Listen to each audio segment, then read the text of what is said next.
Ustadz, di kantor saya pernah ada ustadz yang bahas tentang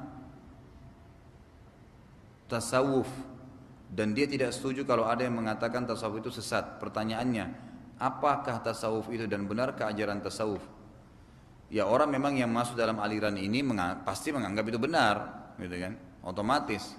Dan ini sebenarnya sudah sering saya ulangi ya. Mudah-mudahan teman-teman yang sudah biasa dengar tidak jenuh kalau saya ulangi lagi penjelasannya. Kata-kata tasawuf itu diambil dari kata-kata suf. Suf itu artinya kain kasar. Awal mula munculnya ini di tahun 110 Hijriah di zaman Hasan Basri rahimahullah. Jadi beliau adalah ulama tabi'in yang terkenal juga sebagai anak susu Nabi SAW karena beliau pernah tinggal serumah dengan Ummu Salamah, istri Nabi SAW, gitu kan. Walaupun Ummu Salamah tidak pernah menyusui Hasan Basri, tapi pernah satu kali ibunya, ini kebetulan Hasan Basri adalah pembantunya Ummu Salamah, dan pernah satu kali ibunya Hasan Basri lagi sibuk dan dia masih masa menyusui, maka untuk menenangkan Ummu Salamah ya memberikan payudaranya kepada Hasan Basri yang masih kecil, maka diberikan julukan anak susu Nabi SAW. Beliau pernah melihat ada beberapa khalifah, ada khalifah di zaman beliau hidup itu sudah mulai menggunakan pakaian yang berlebihan, mewah, gitu kan. Kemudian kehidupannya sudah mulai agak mubadzir ya. Maka zaman itu pakaian ulama dengan pakaian umara, pemimpin dan ulama dan pemimpin itu punya pakaian khas. Begitu dilihat langsung ketahuan gitu. Maka pada saat itu beliau mengubah bajunya. Beliau seorang ulama besar, ada baju jubahnya sendiri, tapi beliau ubah, beliau menggunakan kain suf, kain kasar, untuk menunjukkan kepada khalifah yang pada saat itu lagi disorotin oleh beliau, perbuatan anda itu salah, melampaui batas gitu. Nah, karena beliau orang soleh, maka mulailah banyak orang murid-muridnya mencontohi. Dipikir itu memang sudah pakaian yang memang Hasan Basri suka pakai, padahal sebenarnya tidak, hanya waktu pada saat itu saja. Dan ini sekaligus kita luruskan karena banyak orang yang salah faham, terutama teman-teman yang masuk dalam tasawuf ini, mereka anggap bahwasanya tasawuf itu harus kita baju yang kumuh, harus makannya roti kering, itu kan, tidak boleh mencintai dunia. Itu salah itu semua. Boleh saja orang normal mencintai dunia. Bukankah bagian daripada dunia adalah udara yang kita hirup, rumah yang kita tinggali, pakai kendaraan yang kita tunggangi, semua itu biasa-biasa saja.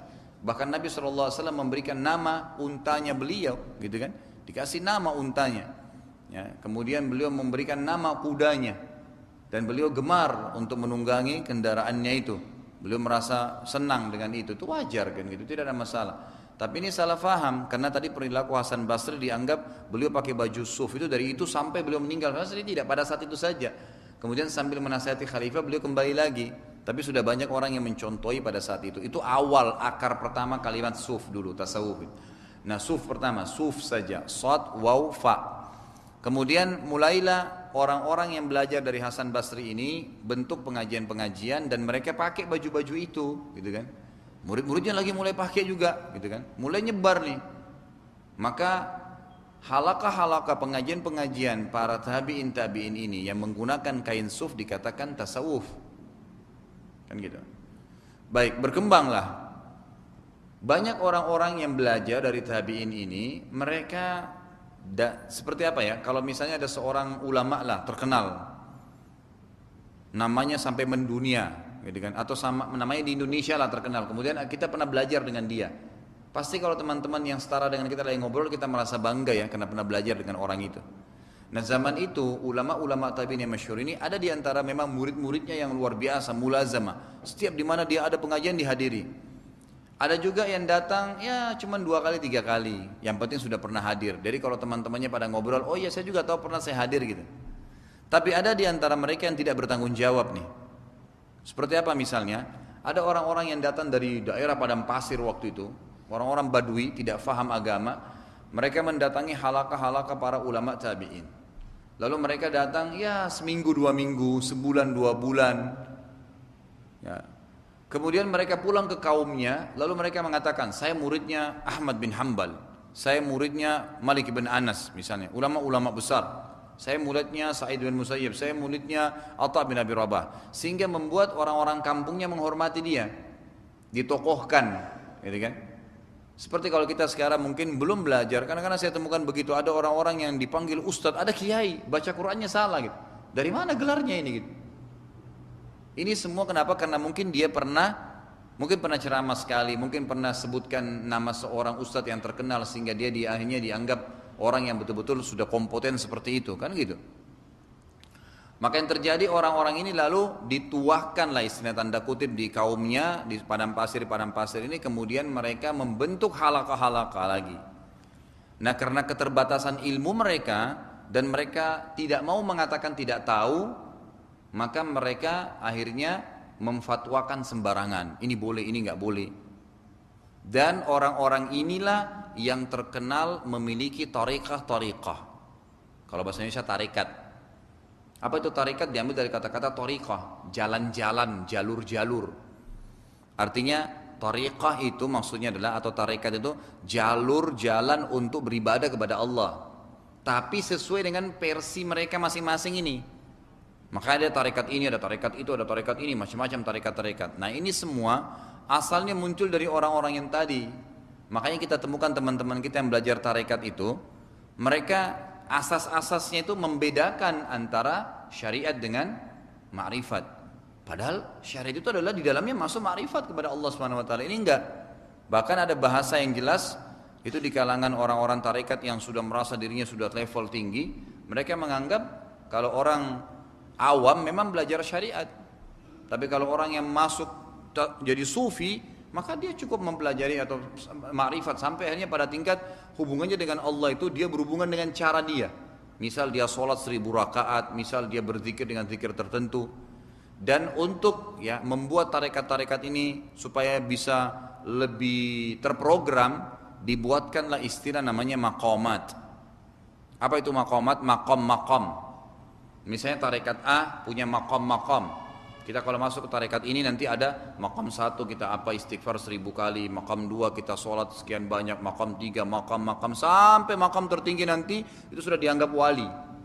Dan umumnya kalau sudah sampai pada tingkat wali itu luar biasa, bisa terhapus syariat dari dia, nggak butuh syariat, dia berhubungan dengan Allah langsung. Dan ini cukup banyak dulu saya berikan contoh-contoh ya. Mereka menganggap ada informasi-informasi gaib datang dari Allah langsung kepada dia. Ada yang mengaku ketemu Jibril, ada yang mengaku ketemu dengan Nabi Khidir, ada yang mengaku luar biasa yang tidak masuk di akal. Dan ini semua saya pastikan ya, mudah-mudahan Allah berikan hidayah kita semua dan menjaga kita. Itu semua permainan jin. Makanya kalau kita lihat kisah para tabi'in, para ulama salaf kita dulu, ada di antara mereka yang lagi sholat gitu kan. Kemudian di malam hari, kemudian tiba-tiba dia lihat di hadapannya ada cahaya putih terang. Sementara selesai sholat dia lagi berzikir nunggu subuh gitu, gelap malam hari.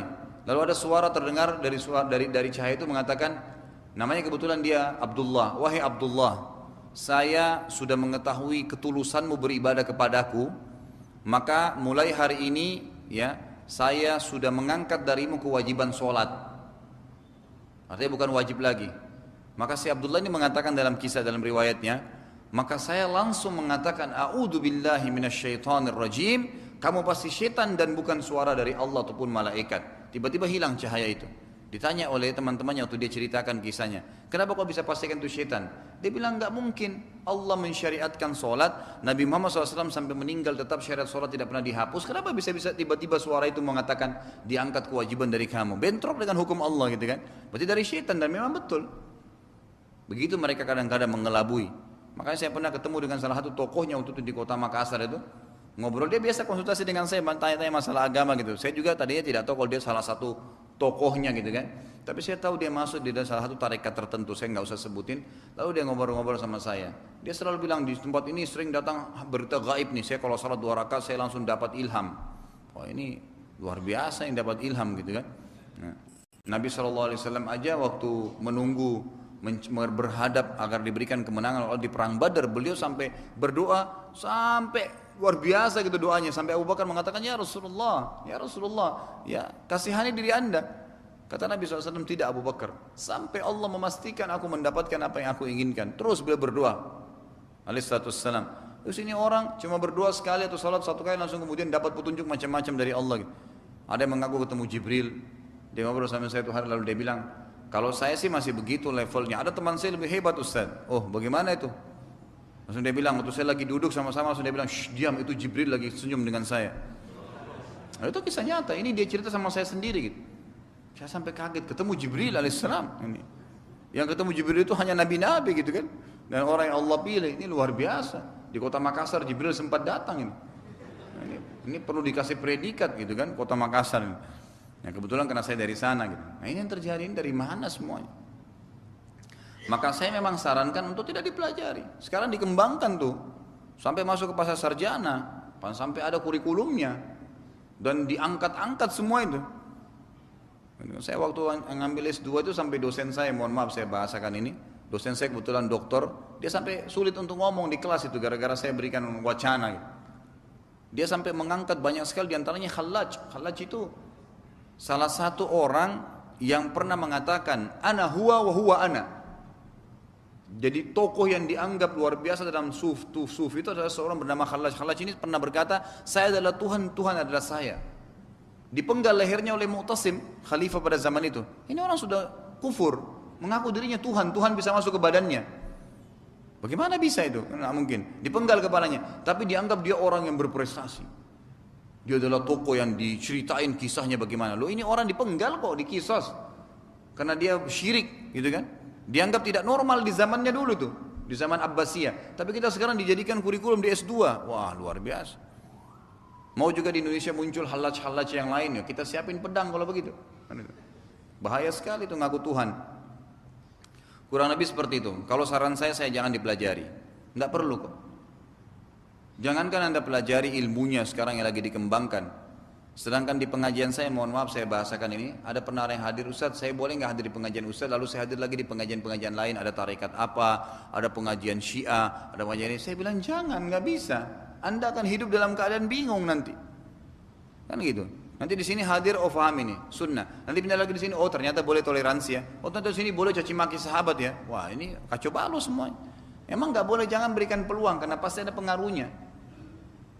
Manusia ini mudah sekali terpengaruh ya. Coba Anda lagi jalan sama teman terus teman Anda bilang begini, aduh saya mau kencing nih.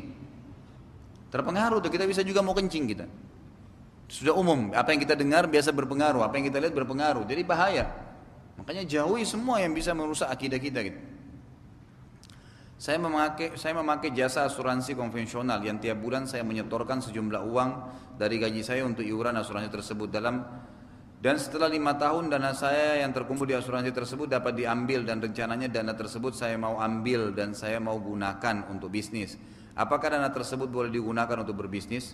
Saya sudah katakan tuh hari, kalau asuransi konvensional yang sifatnya ada biaya pendaftaran misalnya, atau ada gharar, yang paling sering dari asuransi itu gharar. Apa itu gharar? Merugikan salah satu pihak. Telah digunakan untuk menyajikan katak sebagai makanan, apakah tetap najis juga seperti halnya babi? Kata itu khilaf di antara ulama. Kalau yang setahu saya Imam Malik rahimahullah mengatakan tidak boleh, karena dianggap kata itu hidup di dua alam, gitu kan? Dia bisa hidup di air, dia bisa hidup di darat. Nah sementara ada riwayat yang melarang kita untuk mengkonsumsi hewan yang hidup di dua alam, gitu kan? Kecuali kalau hewan itu memang dominannya di satu wilayah. Misal memang dia dominannya di darat misalnya, maka dilihat kategori haram di darat apa? Bertaring, mencengkram, menyerang dengan pelatuknya. Kalau tidak ada berarti dia nggak masalah. Tapi kalau dia dominan di air maka umumnya halal, karena semua yang di air halal. Walaupun dia bertaring, ikan hiu itu halal dimakan, nggak ada masalah. Kalau sekarang fatwa Lajnah Daim yang terakhir itu dihalalkan. Bahkan fatwa Lajnah Daim itu mengeluarkan fatwa sekarang yang terakhir itu, buaya pun dibolehkan dimakan. Karena dianggap dia hewan air sebenarnya, dia cuma datang ke darat itu untuk mengeringkan atau memanaskan dirinya dengan matahari, kemudian dia langsung masuk di air. Umumnya di air, menyerang pun dari air gitu kan. Maka berarti dia dikategorikan hewan air. Ini fatwa-fatwa yang terakhir. Dan kata pun seperti itu, dianggap dia sebenarnya adalah hewan darat, bukan hewan air. Dia hanya suka tempat lembab. Nah sementara dia tidak ada indikasi yang mengharamkannya, seperti bertaring misalnya, ya seperti mencengkram, itu kan tidak ada semua di kata, maka hukumnya halal saja.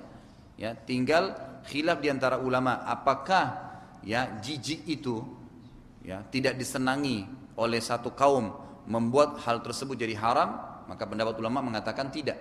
Ada yang mengatakan iya, gitu kan? Apakah memang jijik cukup untuk membuat dia haram? Maka jumhur ulama mengatakan tidak. Jadi Allahu alam, yang saya tahu tidak masalah. Kalau pernah dimasak, maka itu berarti dipakai. Betul, karena ada pendapat yang mengatakan boleh, maka boleh. Ada juga pendapat yang mengatakan tidak boleh ya. Umumnya tidak dibolehkan. Seperti Imam Malik yang tadi mengatakan tidak boleh. Berarti termasuk juga wadah yang dipakai untuk memasak itu dijauhi. Yang terakhir, dalam hukum ekonomi syariah, apakah dibolehkan suatu individu atau lembaga keuangan meminta jaminan pinjaman dalam kasus pinjaman modal kerja dan modal usaha? Jadi apabila nasabah tidak bisa mengembalikan uang pinjaman tersebut dikarenakan usahanya merugi, jaminan tadi sebagai pengganti hutangnya, sehingga di sini lembaga keuangan tersebut tidak memiliki risiko merugi atau apapun.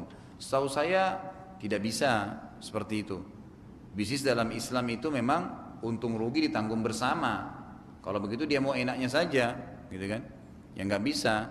Kalau kita sudah bisnis sama seseorang, kita harus tahu kita letakkan dana kita di tempat orang yang benar. Maka kita harus ikut sama dia di laba ruginya, untung ruginya. Kecuali kalau memang orang ini penipu misalnya, orang ini memang tidak jelas, dia ada keuntungan, dia bohong, dia bilang enggak. Makanya di sini ulama mengatakan dibolehkan kita mengambil aset dia, ya senilai uang kita. Tapi apakah kita diharuskan memberikan jaminan? Maka tidak ada itu. Dalam Islam setahu saya tidak ada itu. Memberikan jaminan itu tidak ada. Kalaupun ada jaminan, maka jaminan itu tidak akan hilang. Ya, tidak akan hilang. Terutama misal kalau dalam kondisi perusahaannya lagi rugi memang, maka nggak boleh, gitu kan? Nah, boleh kita tiba-tiba mengambil uang kita. Tapi kalau dalam kondisi misalnya jaminan diambil, ya seperti saya katakan mengambil barang dia, kalau memang kita dapat memang dia ada manipulasi, dia berbohong, ya menipu kita misalnya, maka kita ambil asetnya dibolehkan. Kalau tadi jaminan awal kita ambil karena kita tahu memang dia menipu, maka itu tidak ada masalah. Tapi kalau kita ambil dari awal, pada saat dia rugi kita tidak mau tahu, pokoknya ini diambil jadi aset kita, maka itu tidak boleh dalam Islam. Termasuk dalam bab gharar juga. Saya difitnah dan dianiaya oleh keluarga suami. Setelah saya mendengar ceramah Ustadz, saya memaafkan. Tapi untuk silaturahim saya tidak mau, takut berdosa. Saya tidak mau atau takut berdosakah saya? Jadi sebenarnya menjaga jarak itu tidak masuk dalam memutus silaturahim. Menjaga jarak ya. Misal ada keluarga kita lisannya terlalu tajam, kalau datang itu ngomong maksiat saja, maka bagaimana caranya saya supaya tidak putus silaturahim? Ya tetap assalamualaikum, salam. Tetap kalau dia sakit dijenguk sebatas jalankan sunnah. Tetap kita kalau diberikan makanan hadiah kita balas dengan hadiah. Tetap seperti itu, tapi bukan berarti menjadi orang yang dekat keseharian bersama-sama. Jadi bukan berarti Anda menjaga jarak berarti putus silaturahim gitu kan. Termasuk jangan sampai tidak datang gitu kan. Kalau apalagi kalau diundang ya, karena undangan itu hukumnya wajib dalam Islam. Amalan apa yang sesuai dengan sunnah untuk sebelum atau sesudah kelahiran anak perempuan? Sebenarnya tidak ada beda antara anak laki-laki dan anak perempuan. Kalau sebelumnya belum ada riwayat yang menjelaskan ada amalan khusus gitu. Tapi sebagian ulama berijtihad mengatakan dianjurkan ya, karena sekarang sudah ada teknologi canggih gitu kan. Bayi itu ternyata berpengaruh juga ya kepada ketaatan dan kesolehan ibunya serta ayahnya ya, termasuk uang yang dimasukkan halal atau tidak. Itu berpengaruh semua kepada anak-anak. Kapan uang yang masuk itu halal. Kemudian juga orang tuanya dalam keadaan saleh, ya tetap hamil, sujud kepada Allah Azza wa Jalla, berdoa, berzikir, membaca Quran, maka itu berpengaruh kepada janinnya. Dan ulama mengatakan alangkah baiknya kalau sekarang seperti sudah ada MP3, MP4, apalah ya, mungkin kalau zaman yang sebelumnya kita pakai tape recorder, didengarkan bayi itu dengan Al-Quran, maka itu sudah pernah dipraktikkan di beberapa negara Arab. Ternyata anak itu lebih cepat hafal Quran. Jadi pada saat mulai hamil didengarkan terus ya, dari Al-Baqarah sampai An-Nas, khatam didengarkan lagi walaupun ibunya lagi tidur gitu kan, tetap didengarkan. Jadi dia terbiasa. Ternyata setelah dia lahir itu lebih mudah untuk hafal Quran. Ini diantara metode kalau sebelum lahir. Tapi kalau secara khusus adakah riwayat? Belum pernah ada riwayat yang datang kepada kita dari Nabi SAW bahwasanya Nabi menganjurkan amalan khusus sebelum lahir ya. Kalau sesudah lahir ada banyak itu. Yang paling pertama adalah kita dianjurkan untuk memberikan nama yang baik, kemudian mengakikahkannya. Dan tolong saya tekankan ya, memberikan nama yang baik ini saya selalu anjurkan ini secara pribadi ya.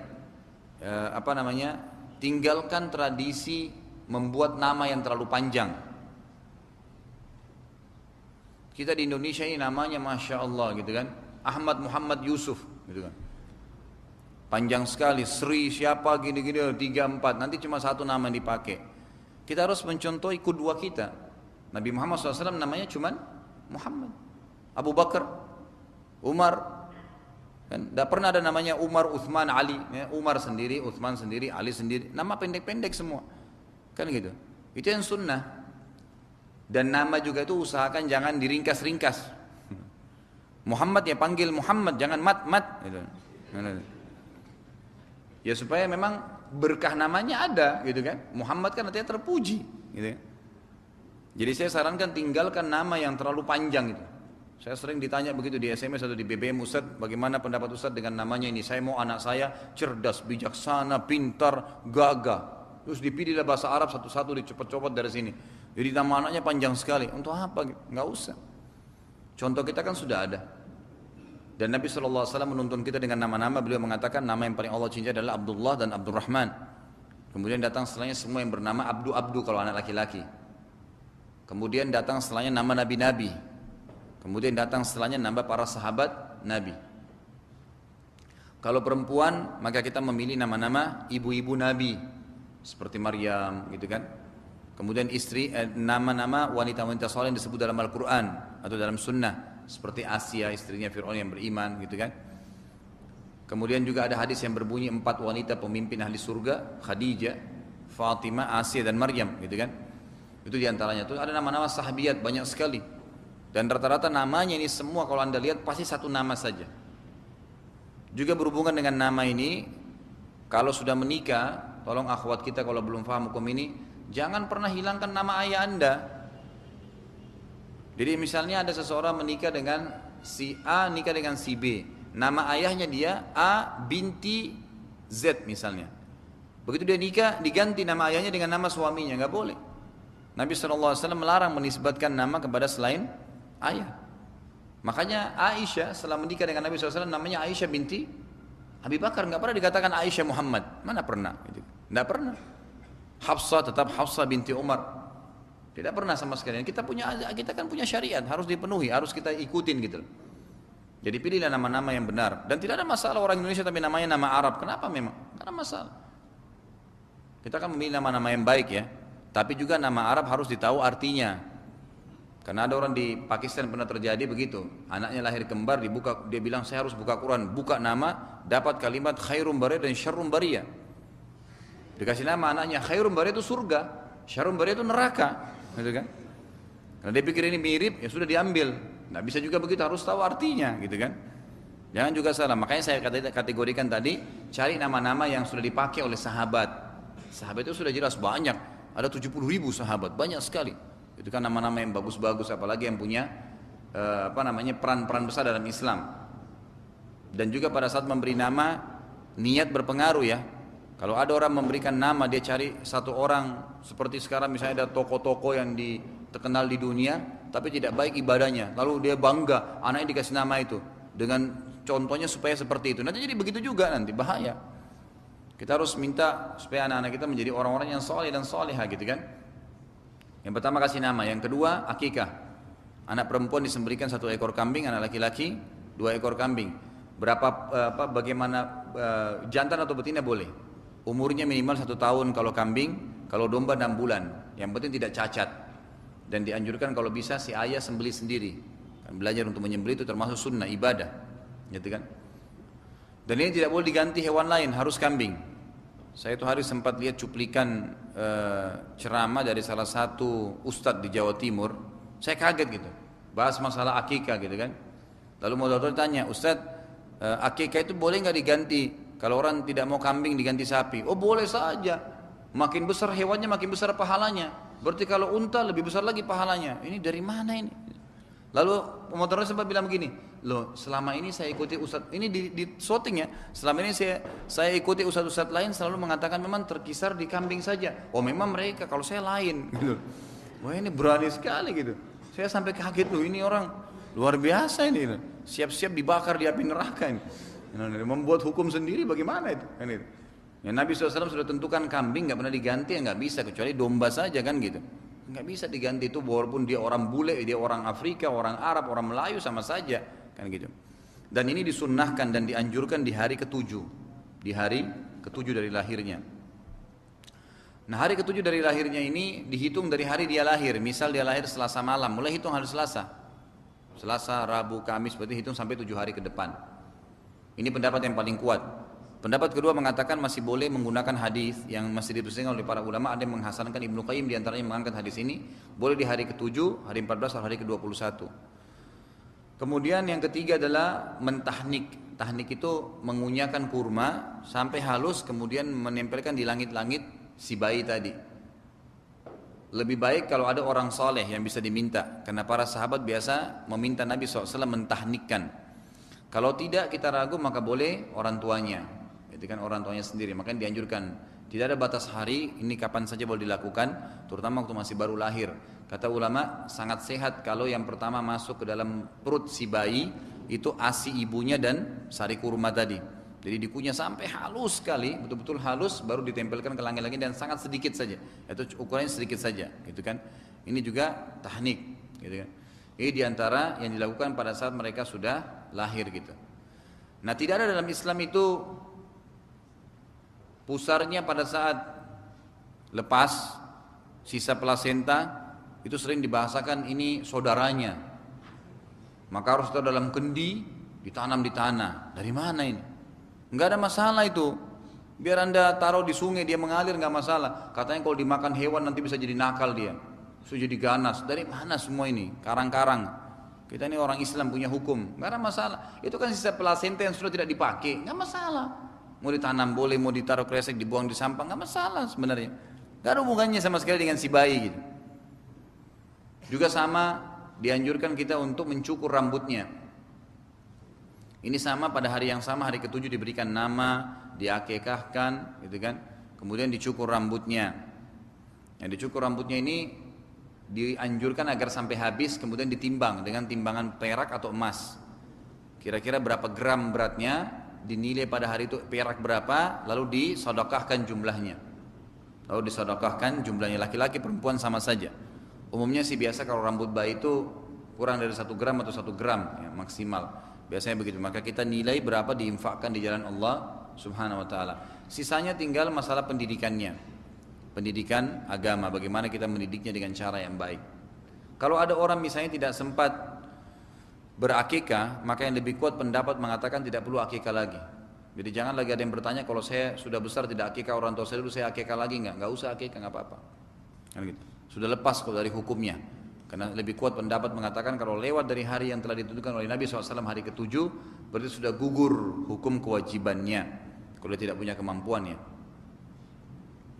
Manakah yang lebih baik antara menyambung silaturahim dengan telepon atau berkunjung?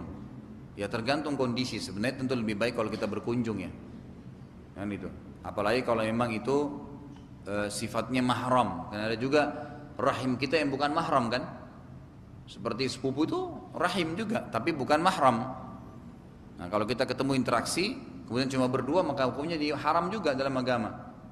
Nah, itu diantara contohnya. Tapi kalau misalnya orang tua, saudara kandung, paman, tante yang memang mahram juga, jadi bergabung antara rahimnya dengan mahramnya, maka itu lebih baik berkunjung tentunya.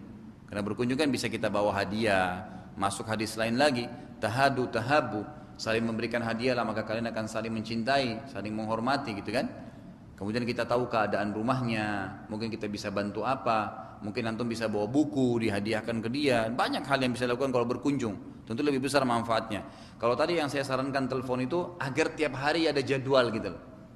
Nggak usah repot-repot, dari rumah ke kantor aja deh. Luangkan waktu 1 menit 2 menit sementara macet telepon gitu kan, atau SMS gitu.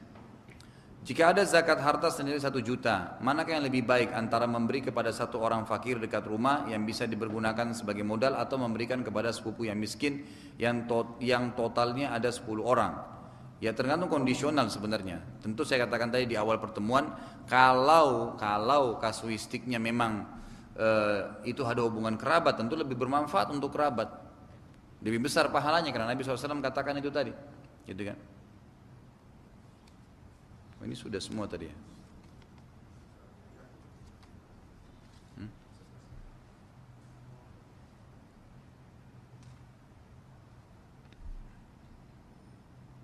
Sudah juga ini.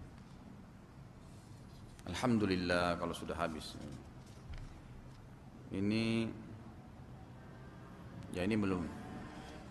Ustaz, bagaimana kalau saya memutuskan ukhuwah dengan sahabat saya karena dia mengaku dan mengatakan sebagai Syiah, Rafidhah, dan bagaimana hukumnya kalau saya menyatakan dia sahabat saya, saya menyatakan dia bukan Islam. Terima kasih. Ya. Jadi kalau tadi tuh di antara sunnah ibadah atau sunnah perintah agama kita dalam berhubungan atau menjaga ukhuwah adalah kita bersatu karena Allah dan berpisah karena Allah. Kalau ada orang yang sudah jelas-jelas jadi teman kita dan mengaku saya orang Syiah Rafidhah, itu luar biasa itu. Tahukah Syiah Rafidhah itu siapa? Syiah Rafidhah itu yang mengatakan Quran itu kurang, mengkafirkan sahabat, gitu kan? Mengatakan Jibril berkhianat, banyak sekali pelanggarannya. Maka itu bukan cuman dibatasi, memang harus ditinggalkan ukhuwahnya setelah kita nasihatin. Memang nggak boleh, nggak ada ukhuwah di situ. Mereka itu masuk dalam kategori orang-orang yang munafik, yang menyembunyikan keislamannya, gitu kan. Bahaya sekali. Alhamdulillah kita sangat bersyukur kepada Allah. Allah mudahin di Indonesia ini MUI sendiri sudah mengeluarkan buku yang menjelaskan tentang sesatan Syiah itu, dan itu memang harus dijauhi. Kalau anda mengatakan dia bukan Islam, ya kalau memang dia mengikrarkan pengkafiran sahabat kan gitu, kemudian mengatakan memang Quran kurang, maka itu memang sudah keluar dari agama Islam. Taubatnya harus mengulangi syahadat. Bagaimana bisa dia mengkafirkan sahabat-sahabat Nabi yang memang kata para ulama mengkafirkan sahabat Nabi berarti mengkafirkan orang-orang yang telah Allah puji dalam Al-Quran. Radiyallahu anhum wa radu'an. Allah sudah ridho dengan mereka, gitu kan. Kemudian mereka juga berarti menghina Nabi SAW karena Nabi berarti salah pilih sahabat. Tidak mungkin Allah pilih. Sementara ada hadis yang berbunyi, kata Nabi SAW, Allah melihat hati-hati hambanya maka ditemukan hatiku yang paling bersih. Lalu Allah melihat hati-hati setelah hatiku maka Allah menemukan hati para sahabatku. Ini jelas sahabat itu pilihan, gitu kan. Sahabat itu pilihan dari Allah Subhanahu wa taala. Jadi sangat positif kalau kita memutuskan hubungan, gitu. Kecuali kalau memang kita lihat dia orang hanya terpengaruh dan kita bisa mendakwainya. Apakah tafsir ayat terakhir dalam surah Al-Kautsar termasuk dalam kategori memutuskan silaturahim? Setahu saya maksudnya seperti apa ya? Saya nggak ngerti pertanyaannya. Inna syani'aka huwal abtar maksudnya. Ya. Kalau yang dimaksud di sini adalah terjemahan, ya, ditarik secara individu kepada kita, mungkin bisa kemana-mana jabarannya. Tapi setahu saya ini memang adalah peringatan untuk Nabi Sallallahu Alaihi Wasallam. Memang untuk Nabi Sallallahu Alaihi Wasallam dan tidak ada masuk atau tidak masuk dalam kategori putus silaturahim. Ya, memutuskan silaturahim, intinya silaturahim Islam disuruh dijaga, termasuk kepada orang tua kita saja yang kafir kita masih dianjurkan untuk melanjutkan hubungan dengan mereka. Kerabat kita yang kafir, yang penting jangan sampai kita mendukung ibadahnya. Misal ada sepupu saya Nasrani, bolehkah saya menjenguk kalau dia sakit? Boleh. Bolehkah saya bantu kalau dia butuh bantuan uang? Boleh. Oh, dia tinggal di sebuah daerah kena gempa, bolehkah saya bantu? Boleh, nggak masalah. Sebab itu masih dibolehkan kan? Khairun nasi anfa'uhum linnas, kata Nabi SAW. Orang yang paling bermanfaat, orang yang paling baik di antara kalian orang muslim adalah orang yang paling bermanfaat bagi manusia. Kita mesti harus berbuat baik dengan mereka. Siapa tahu dengan itu mereka dapat hidayah kan gitu. Itu tidak ada masalah. Kita boleh berbuat, tapi jangan masalah ibadah. Kalau kita disuruh nyumbang bangun gereja nggak boleh. Tapi kalau kita membantu, kita jalan di jalan ada orang tabrakan, setelah kita dekatin ternyata pakai kalung salib dibantu, gak bantu, nggak masalah, gitu kan? Jadi sebatas itu boleh kita melanjut. Nah, yang tidak boleh itu seperti membantu tempat ibadahnya atau menghadiri keadaan kerabat kita yang sudah meninggal dalam keadaan kafir ya. Karena Nabi SAW mencontohkan menjenguk orang Yahudi yang lagi sakit, tapi tidak pernah ada riwayat yang menjelaskan Nabi SAW mendatangi rumah mereka yang sudah mati, nggak pernah. Karena takziah itu mendatangi rumah orang yang sudah mati itu termasuk bagian daripada ibadah. Maka nggak boleh kita hadir di rumah dukanya orang non muslim, gitu kan? Tapi kalau pada saat dia sakit boleh kita jenguk, boleh. Pada saat dia butuh bantuan, pada saat dia hidup boleh. Sebatas yang agama masih bolehkan. Kurang lebih seperti itu. Allahu a'lam. Alhamdulillah sudah selesai sampai sini. Kalau ada benar dari Allah, kalau ada salah dari saya mohon dimaafkan. Subhanakallahumma bihamdika asyhadu an la ilaha illa anta astaghfiruka wa atubu ilaik. Wassalamualaikum warahmatullahi wabarakatuh.